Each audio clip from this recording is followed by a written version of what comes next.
Radio Transmundial presenta Los grandes temas. Un tiempo donde el pastor Salvador de Lutri nos lleva a pensar en la problemática más profunda del ser humano. Los grandes temas. Hay un tema que no soslaya Proverbios, ¿no? Y que me parecía que también no lo podíamos soslayar nosotros, que son los consejos del sabio para todos los temas que tienen que ver con la familia.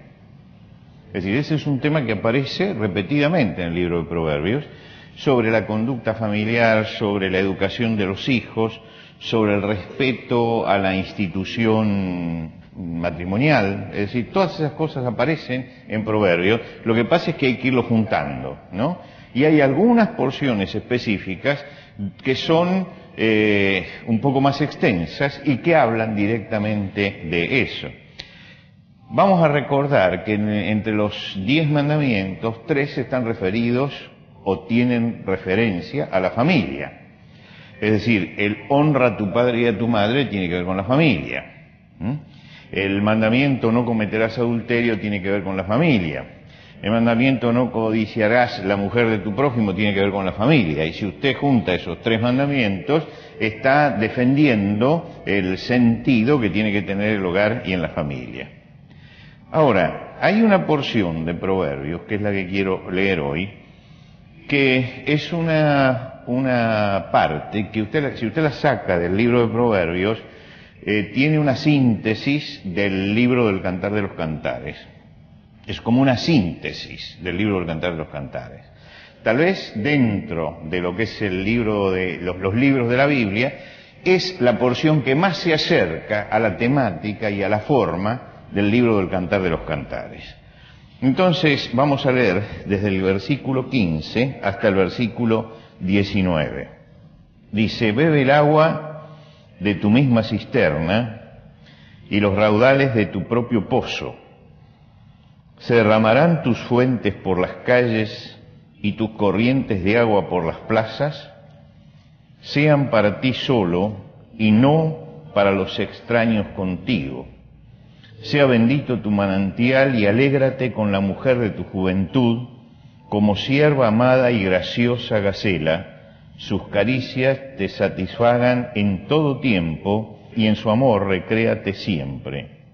¿Y por qué, hijo mío, andarás ciego con la mujer ajena y abrazarás el seno de la extraña? Porque los caminos del hombre están ante los ojos de Jehová, y él considera todas sus veredas. Hasta aquí nada más en la lectura de la palabra de Dios. La Biblia habla siempre con franqueza del tema matrimonial. Por eso no hay que asustarse cuando uno lee la Biblia, la forma directa en que trata los problemas más íntimos del matrimonio. No solo el aspecto emocional y espiritual, sino que también trata el aspecto sexual. Y una de las causas por la que se dejó el libro del Cantar de los Cantares así flotando en el espacio, yo estaba comentando antes de comenzar que a mí me gustaría mucho hacer un estudio sobre el Cantar de los Cantares, y le decía, pero estoy seguro que en Argentina va a ser la primera vez que se estudie públicamente el Cantar de los Cantares, ¿no? Como una serie. Porque en general se le tiene cierto miedo a las figuras que tiene el Cantar de los Cantares.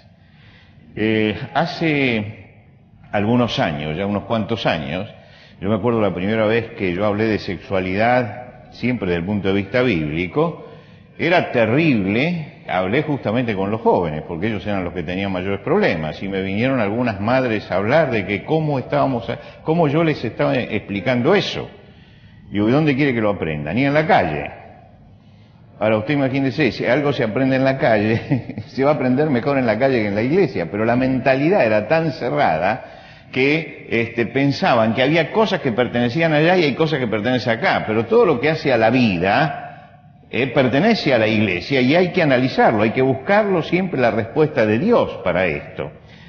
Por lo tanto, alejado de todo puritanismo y de toda santurronería, y con toda sinceridad y franqueza, la Biblia habla de muchos de estos aspectos que pertenecen a la intimidad del matrimonio y a la intimidad de la familia. ¿De qué trata este pasaje de Proverbios que nosotros leímos? La sección, sobre todo sacando los dos últimos versículos, la primera sección. ¿De qué trata esto? Con toda la fuerza poética que tienen los orientales para decir las cosas, la fuerza poética del oriental es muy notable, ¿no? Las figuras que pone, las metáforas que usa, está usando con figuras típicas incluso del lugar. A nosotros nos cuesta a veces el entorno que ellos vivían. Está usando una metáfora sobre la intimidad matrimonial. Aunque habla con imágenes, está hablando de la mayor intimidad. Está hablando, para ser claro, está hablando de la vida sexual aquí. Esto es lo que está tratando este pedazo de este trozo que hemos leído del libro de los Proverbios. La culminación de la relación matrimonial es la intimidad. Y en donde él habla, está hablando de la intimidad. Y lo que pasa es que usa algunas figuras y usa la imagen del agua. Ustedes fíjense que en todo el pasaje que leímos, el agua es fundamental. Habla de la cisterna, habla del pozo, habla de las fuentes, habla de raudales, de corrientes, de manantial. Es decir, fíjese todas las cosas que dice acerca del agua. ¿Por qué habla así en esta forma del agua, o por qué usa la metáfora del agua, que aparece tantas veces en los libros poéticos? Porque el agua era un tema crucial para la época, para el lugar en que ellos estaban. Nosotros abrimos una canilla y tenemos agua corriente, pero usted vio que, y no le damos mayor importancia, abrimos la canilla y sale el agua. Pero si a usted le cortan 2 días el agua, usted se da cuenta la importancia que el agua tiene en la vida de la persona. La importancia que tiene el agua. Ahora, usted imagínese que estos eran pueblos que vivían de la lluvia. Pero tenían que vivir de la lluvia porque ni siquiera tenían un río suficientemente caudaloso como para hacer riego del río a la tierra. Lo que quiere decir que si no llovía, estaban perdidos. Fíjense que cuando ustedes leen el Antiguo Testamento, el Señor les dice que si son obedientes va a haber lluvia, y si son desobedientes va a haber sequía. Quiere decir que les está hablando de la vida, porque la vida de ellos dependía del agua. Para ellos el agua era un sinónimo de vida, y era el símbolo de la satisfacción. Ahora, cuando uno se mete en la mentalidad de este pueblo, uno entiende por qué usan esta metáfora para hablar de la intimidad matrimonial. En primer lugar, porque el agua es la vida, es la vida. Y en segundo lugar, porque el agua es la satisfacción, y la satisfacción completa. La ceremonia final de las festividades de la cosecha, las festividades estaban relacionadas con la cosecha. Usted recuerda que juntamente con la Pascua estaba la fiesta de los primeros frutos, con la fiesta de Pentecostés llevaban la primera elaboración del grano, los primeros panes que habían hecho con el grano de esa cosecha. Quiere decir que las fiestas estaban ligadas al tema agrícola, que es el tema central de ellos. Cuando cerraban la fiesta de la cosecha, había una gran ceremonia donde el sacerdote tomaba el agua de Siloé, del estanque, que era la única fuente prácticamente que tiene el lugar, es una fuente surgente, y la atravesaba hasta el templo, en medio del silencio del pueblo, y cuando llegaba al templo la volcaba, la tiraba. Ellos simbolizaban con esto: Dios nos ha dado todo y estamos satisfechos y no necesitamos más. Pero fíjense cuál era el símbolo que usaban. El símbolo era el agua. El agua derramada en ese momento estaba diciendo que ya estaban ricos y satisfechos, porque podían hasta volcar una copa de agua. Usted que deja la canilla abierta goteando, piensa en esta gente, ¿no es cierto? Que su signo de satisfacción era agarrar un vaso de agua y volcarlo delante de toda la gente para decir: hemos cumplido. Quiere decir que el agua tenía todo ese símbolo. Y aquí se habla de la intimidad matrimonial. La mujer es el pozo de agua y la cisterna de esta historia, donde el hombre tiene que encontrar su satisfacción. Su esposa es su pozo de agua y es su cisterna. Si usted quiere buscar satisfacción en su vida, tiene que buscarla en su esposa. Y por el otro lado, el hombre es la corriente de agua y es el manantial, y que tiene que corresponder a su esposa otorgando también satisfacción. Quiere decir que acá se habla de un encuentro, donde cada uno busca satisfacer al otro. El matrimonio como un lugar de satisfacción mutua plantea, y se advierte al hombre que no tiene que buscar la satisfacción afuera. Dice, no podés estar derramando tu manantial en cualquier lado. Tienes que buscarla allí adentro. Para eso te fue dado. Y sobre este particular, es decir, la fidelidad que el hombre debe en el matrimonio, hay varios proverbios que están poniendo al hombre sobre aviso de que la potencia que Dios le ha dado al hombre tiene que ser usada dentro del proyecto matrimonial de Dios. A pesar de que en la época los reyes acostumbraban a tener muchas mujeres como signo de poder, era la forma de mostrar su poder, sin embargo, el pueblo, en general, mayoritariamente, era monógamo en Israel. Es decir, tenían una sola esposa. Era un pueblo monogámico, fuertemente monogámico. Ustedes leen lo de Salomón. Salomón era una excepción porque era el rey y tenía eso. Pero el pueblo en general siempre fue un pueblo asombrosamente, por el lugar en que estaban, asombrosamente monógamo. Y entonces aquí lo que está diciendo Dios está subrayando esa característica, diciendo que la familia, que el matrimonio tiene que tener un encuentro donde tiene que tener satisfacción el uno con el otro. Y si empezamos a tomar todos los proverbios que hablan acerca de el hombre y de cómo debe comportarse el hombre, desde el capítulo 7, por ejemplo, donde aparece allí la tentación y todo esto, ustedes van a ver que el libro de Proverbios afirma que el problema fundamental del hombre dentro del matrimonio es la tentación de afuera. Es la cisterna que no le corresponde. Esa es la gran tentación. Quiere decir que todos los consejos van puestos a que el hombre conserve su fidelidad para con su esposa. Este es el privilegio que Dios le da. Y por eso dice, ¿y por qué, hijo mío, andarás ciego con la mujer ajena? Y abrazarás el seno de la extraña, porque los caminos del hombre están ante los ojos de Jehová y él considera todas sus veredas, como diciendo, esto también lo está mirando Dios.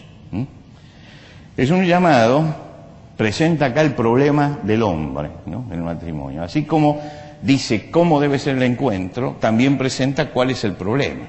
¿Cuál es el problema de que hay que cuidarse?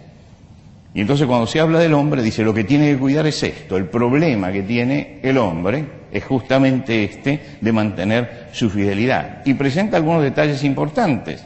Y él dice, y alégrate con la mujer de tu juventud.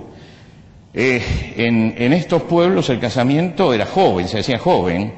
La que era entregada por esposa, nosotros diríamos que se entregaban en la adolescencia prácticamente. A los 15 años ya una mujer estaba casada, ¿no? Y el hombre no llegaba a los 20 años, se consideraba ya que era casi una tragedia que estuviera soltero. Lo que quiere decir que esa mujer es la primer mujer de su vida, y entonces se la llama la mujer de su juventud. La mujer con la que empezó la vida, dice, esta es la mujer que debe ser respetada, y pone una imagen. La imagen de la cierva y la gacela es porque el movimiento del ciervo y de la gacela son de los más delicados que conocían ellos en la naturaleza. Entonces está presentando a la mujer como eso, como alguien que tiene una delicadeza especial que el hombre tiene que estimar y que el hombre tiene que respetar. Y entonces dice, sus caricias te satisfagan en todo tiempo y en su amor recréate siempre. Hay una fuerza muy fuerte en el tema, en la palabra recréate. Nosotros diríamos, y algunos traductores ponen así, embriágate. Es una palabra con la que se designa la intoxicación de cualquier cosa. Es decir, la entrega tiene que ser total, total. La embriaguez es una entrega total a lo malo, a lo destructivo. La droga es una entrega total, pero dice, el hombre tiene que estar intoxicado por el amor que tiene a su esposa. Ahora, nos resulta un poco dura la palabra intoxicación, pero es la palabra que está. Es la forma en que ellos perdían el control de sí mismos para entregarse a la otra parte. Lejos de las represiones religiosas que surgieron después con la sexualidad y todo esto, la Biblia propone siempre el placer legítimo y propone que el placer legítimo se use. Es decir, si ustedes miran la historia del cristianismo, van a encontrar con que hubo muchos momentos de tremenda represión. Hay que entender también por qué en ciertos momentos hubo cierta represión. Hay que estudiar un poco la historia comparada para ver por qué había represión. Pero la Biblia no traía esa represión. La Biblia no traía esa represión. Es decir, hubo momentos en que cuando se tomaba el libro del Cantar de los Cantares se lo interpretaba únicamente alegóricamente, no literalmente. Y entonces todas las partes que podían tener un contenido erótico, que las hay, se las interpretaba espiritualmente. Se tomaba, por ejemplo, el pasaje ese que dice, mi amado es como un manojo de mirra que descansa entre mis pechos, y decía, los pechos son el Antiguo y el Nuevo Testamento. Si usted ve allí el Antiguo y el Nuevo Testamento, hay que tener una imaginación grande. Pero se decía eso. Y los judíos, cuando tenían que interpretarlo, decían, son las 2 tablas de la ley. Pero ahí no está hablando de eso. Pero indudablemente había una represión en el hombre por ver la realidad de lo que Dios hizo santo. Y acá lo que se está hablando es de eso. La Biblia propone el placer legítimo como una gracia divina, como una necesidad y como un reaseguro de fidelidad. Esto es algo que a veces no le prestamos atención. Cuando el apóstol Pablo habla en 1 Corintios descarnadamente del matrimonio, él dice, no os neguéis el uno al otro, a no ser por algún tiempo de mutuo consentimiento. ¿Y por qué? Y volver a juntaros en uno para que no os tiente Satanás. No hace falta que yo le aclare lo que está queriendo decir acá. Que hay un reaseguro. En la práctica de la sexualidad matrimonial hay un reaseguro importante para mantener la fidelidad en el matrimonio. Proverbios habla copiosamente de las tentaciones masculinas, de los problemas de infidelidad y de las trampas que destruyen el matrimonio. Eso es un tema que aparece repetidamente. Y Proverbios, así como habla del problema del hombre, habla también del problema de la mujer. En el capítulo 18 dice, el que haya esposa halló el bien y alcanza la benevolencia del Señor. Es decir, está hablando bien de la esposa. Ahora, acá hay muchachos jóvenes. El libro de Proverbios le explica cómo tienen que elegir esposa, cómo tienen que buscar a la chica con la que casarse. Si bien que entre los judíos acordaban las familias, si usted lee en el libro de los jueces, por ejemplo el caso de Sansón, usted va a ver que no era un pueblo que no tuviera en cuenta el pensamiento del que se iba a casar. Samsón, para casarse, habla con los padres para que busquen a esta chica, ¿no es cierto? No era como después fue, sobre todo en el mundo occidental. Había un diálogo familiar que estaba abierto en este sentido. Y el consejo del sabio es este. Está en el capítulo 31 de Proverbios, el versículo 30, donde dice, engañosa es la gracia y vana la hermosura, la mujer que teme al Señor, esa será alabada.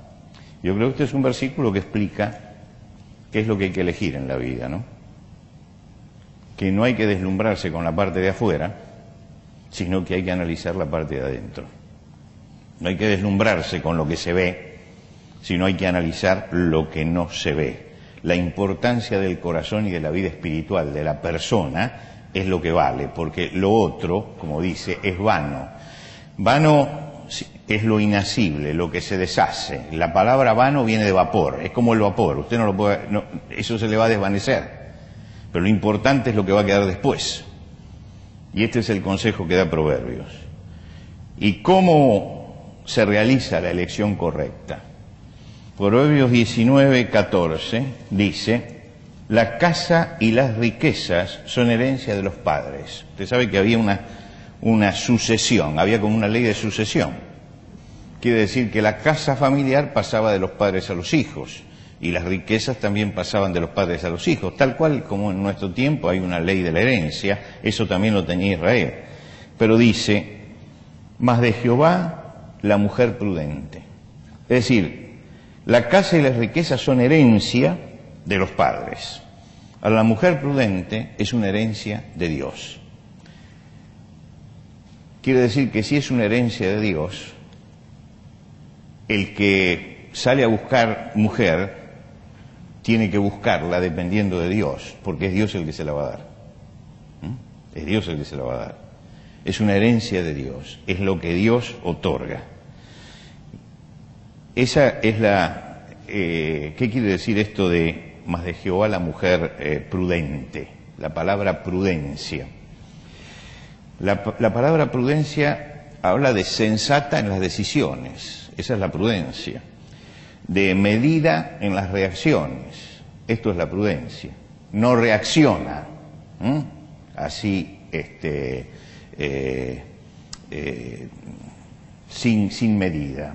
Reacciona con un límite. Sabe que en la vida no se puede reaccionar, que hay que accionar. Dice: la mujer prudente es la que tiene sus reacciones medidas, no estalla, que es sensata en las decisiones que toma y que tiene criterio y sentido común para manejar la vida. Criterio y sentido común. Y esto no se recibe de los padres. Los padres pueden dar los bienes materiales, pero realmente es Dios el que tiene que poner delante la mujer que cumpla con todas estas cosas. ¿Y por qué es importante que uno elija correctamente con quién va a pasar la vida? Porque la mujer virtuosa, dice Proverbios, es la corona de su marido, más la mala como carcoma en sus huesos. Fíjense usted el detalle: virtuosa, la que es moralmente fuerte, la que tiene valores y los sostiene. Dice: esta mujer es la corona de su marido, es lo que adorna al marido, lo que hace que el marido sea honrado, porque tiene una mujer que es virtuosa en este sentido. Y la mala, que no tiene fortaleza moral, que es insensata, que avergüenza, es como la carcoma. Carcoma es una palabra castellana. Si usted lee la Biblia y no entiende una palabra, vaya al diccionario, porque la Biblia tiene un lenguaje que es español, que es castellano. Entonces está en el diccionario. La carcoma es la comida de los gusanos. ¿Vieron cuando entra un gusano y, por ejemplo, en la madera hace polvo eso? Deshace el gusano. Incluso tenemos un bichito al que lo llamamos carcoma, se llama carcoma, ¿no? La carcoma es la comida de los gusanos. Y entonces dice que la mujer mala es como carcoma en los huesos del hombre. ¿Qué quiere decir? Que la mujer mala es como si estuviera taladrando la parte más íntima del hombre y deshaciéndola. Y señala un problema de la mujer, que aparece varias veces también en el libro de Proverbios. Y así como hablamos del problema del hombre, van a tener que aguantar que hable del problema de la mujer también. Capítulo 27 de Proverbios, versículo 15. Gotera continua en tiempo de lluvia y la mujer rencillosa son semejantes. Pretender contenerla es como refrenar el viento o sujetar el aceite en la mano derecha. Y acá hay una palabra interesante, que es la palabra rencillosa. ¿Por qué no dice peleadora? ¿Por qué no dice peleadora? ¿Por qué insistentemente dice rencillosa? Hay varios proverbios, ¿eh?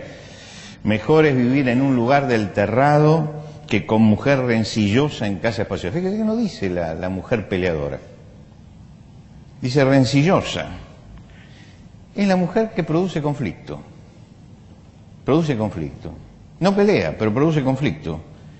Es como una gotera. Dice, cada cosa que puede producir un conflicto encuentra un conflicto. Y entonces es como la gotera, que es irritante, y persistente. Permanentemente, en toda situación, en toda circunstancia, encara en forma conflictiva las cosas. Y así como se habla del hombre y del problema del hombre, se habla también del problema de la mujer, que es la mujer conflictiva, que no es peleadora, es que simplemente sus reacciones son reacciones que producen conflicto, se transforman en una característica que no se puede modificar. Por eso dice, mire, si usted la trata de modificar, ¿no?, es como pretenderla contener, es como tratar de pretender contener, refrenar el viento o agarrar aceite con la mano. Intente usted, que tiene una botella de aceite ahora que está barato, agárrelo, vuélquelo y agárrelo con la mano. Es decir, agárrelo con la mano. Dice, no, ya cuando la mujer formó un carácter así, ahora aguántesela. Y la comparación exacta es, mejor es vivir en un rincón del terrado. El terrado es la terraza, pero no la terraza como la entendemos nosotros. El techo de la casa era una enramada hecha de ramas y barro. Lo que quiere decir que no era un lugar habitable la terraza, pero era el lugar donde se colocaban allí los granos, se colocaba el lino para secarlo. Todo lo que se necesitaba secar se subía a la terraza y se ponía allí al sol para secarlo. Quiere decir que todas las hierbas que había que secar, todo el grano que había que secar, era un lugar incómodo para vivir. Un lugar incómodo totalmente, no estaba hecho para vivir, estaba hecho para guardar el grano. Pero el proverbio dice, mejor es vivir en un rincón del terrado, mejor es vivir en ese lugar, que en una casa con mucho espacio si está ocupada por una mujer rencillosa. Y aparece nuevamente la palabra esta, rencillosa. Es preferible, dice, la incomodidad física al permanente conflicto. En el capítulo 31 se exalta a la mujer virtuosa, moralmente fuerte, de convicciones firmes, de trabajo constante, y se la presenta como una mujer que trabaja. Es interesante que no la presenta. Ustedes piensen que este libro se escribe, en algunos casos mucho más, pero se escribe desde 3000 años. Se ha hablado tanto del sometimiento de la mujer. Usted lee Proverbios y ve que no se habla del sometimiento de la mujer. El libro de Proverbios habla de la mujer como algo necesario, como la corona del hombre, como la virtud, nunca como la esclava. En ese sentido, es revolucionario el libro de Proverbios, no solamente para la época que fue escrita, se puede decir que hasta el siglo XIX resultaba revolucionaria la visión que tiene de la mujer, porque la pone en un lugar muy especial de trabajo. Es decir, en el libro de Proverbios la mujer no es el adorno de la casa, es la mujer que colabora, que está en la casa. Está en la casa, porque es su responsabilidad la crianza de los hijos y todo lo demás, pero dice que trabaja con sus manos, ayuda. Es decir, hay una mujer descrita como alguien que está realmente activo y colaborando. Y por eso dice, leo desde el versículo 10 en adelante del capítulo 31, mujer virtuosa, ¿quién la hallará? ¿Quién la hallará? Es una expresión del idioma, es una expresión poética, que quiere decir, es difícil encontrarla. Dice, porque su estima sobrepasa largamente la de las piedras preciosas, el corazón de su marido está en ella confiado y no carecerá de ganancias. Le da ella bien y no mal todos los días de su vida. No es un tratado, y nadie puede esperar que esto sea un acabado tratado doctrinal sobre la familia. No se olvide que cuando lee Proverbios se entiende que la base de la familia y todo está explicada, que ya la sabemos. Lo que está hablando es el sabio sobre la realidad. Quiere decir que si usted lee ya el primer capítulo y segundo capítulo de Génesis, allí ya tiene todas las bases del matrimonio y todo lo demás, esto está dado. Acá es un análisis que se hace de la realidad. Y en ese análisis de la realidad, el libro de Proverbios dice, la intimidad es muy importante, y lo subraya. El problema del hombre va para este lado, y el problema de la mujer va para este lado. El hombre tiene que cuidar esta parte, la mujer tiene que cuidar esta parte. Es muy claro esto, y es muy agudo. Es muy agudo porque realmente pone el acento en dos cosas que son la tragedia de los matrimonios que terminan después en la disolución. Aparece siempre alguna de estas cosas. O una mujer molesta, que es inaguantable finalmente, o un hombre infiel que buscó por otro lado. Es decir, aparece esto, aparece. Y entonces el libro de Proverbios apunta, no solamente en los proverbios que yo leí hoy, no solamente en esto, sino que ustedes pueden buscar en el libro de Proverbios y van a encontrar una cantidad de proverbios que siempre están enfatizando eso. Siempre están enfatizando ese asunto. Es como si el sabio, mirando la realidad, hubiera dicho, bueno, los dos problemas que yo veo que son fundamentales en esto es este para el hombre y este para la mujer. Y entonces lo subraya, en todo el libro está subrayando esos problemas. Lo que quiere decir que además de la orientación básica, fundamental, de aquellas leyes elementales que da la palabra de Dios para formar un matrimonio, la palabra de Dios nos advierte también acerca de peligros que acechan siempre la vida matrimonial y que hacen que el matrimonio no sea lo que debe ser.